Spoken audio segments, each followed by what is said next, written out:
अंतिम दिन और परिनिर्वाण।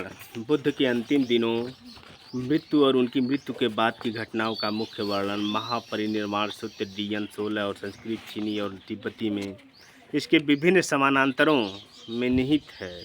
अनालयों के अनुसार इनमें चीनी दीर्घागमन 2, महापरिनिर्वाण सूत्र के संस्कृत 1 अंश और चीनी में अलग अलग अनुवाद के रूप में संरक्षित 3 प्रवचन शामिल हैं। महापरिनिर्वाण सूत्र बुद्ध के अंतिम वर्ष को बुद्ध के समय के रूप में दर्शाता है। इसकी शुरुआत अज्ञात शत्रु के वज्जिका संघ पर युद्ध करने के निर्णय से होती है, जिसके कारण वह बुद्ध से सलाह लेने के लिए एक मंत्री को भेजता है।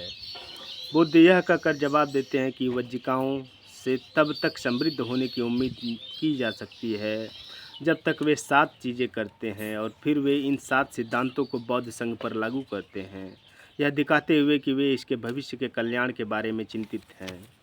बुद्ध कहते हैं कि संघ तब तक समृद्ध रहेगा जब तक वे नियमित और लगातार सभाएं आयोजित करेंगे, सद्भाव में मिलेंगे, प्रशिक्षण के नियमों को नहीं बदलेंगे, अपने वरिष्ठों का सम्मान करेंगे जिन्हें उनसे पहले नियुक्त किया गया था, सांसारिक इच्छाओं का शिकार नहीं होंगे, वन आश्रमों के प्रति समर्पित रहेंगे और अपनी व्यक्तिगत सजगता को बनाए रखेंगे। फिर वे संघ द्वारा अपनाए जाने वाले महत्वपूर्ण गुणों की ओर सूची देते हैं।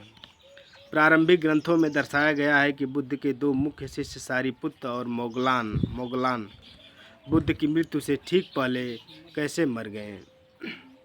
महापरिनिर्वाण में बुद्ध को उनके जीवन के अंतिम महीनों के दौरान बीमारी का अनुभव करते हुए दिखाया गया है, लेकिन शुरुआत में वे ठीक हो रहे थे। इसमें उन्हें यह कहते हुए दर्शाया गया है कि वे किसी को भी अपना उत्तराधिकारी नहीं बना सकते।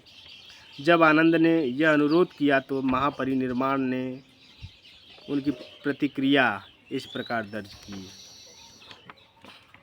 आनंद भिक्षु संघ मुझसे यह अपेक्षा क्यों करता है?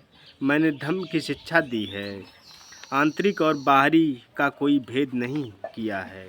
तथागत के पास कोई शिक्षक की मुट्ठी नहीं है जिसमें कुछ सत्यों को रोक कर रखा जाता है। यदि कोई ऐसा व्यक्ति है जो सोचता है कि मैं संघ का प्रभार संभालूंगा या संघ मेरे नेतृत्व में है, तो ऐसे व्यक्ति को संघ के बारे में व्यवस्था करनी होगी। तथागत इस तरह से नहीं सोचते। तथागत को संघ के लिए व्यवस्था क्यों करनी चाहिए? मैं अब बूढ़ा हो गया हूँ, थक गया हूँ, मैं जीवन की अवधि तक पहुँच गया हूँ, मैं 80 वर्ष का हो रहा हूँ। जिस तरह एक पुरानी गाड़ी को पट्टियों से बांध कर चलाया जाता है, उसी तरह तथागत के शरीर को पट्टियों से बांध कर चलाया जाता है। इसलिए आनंद तुम्हें अपने आप में द्वीप बनकर रहना होगा।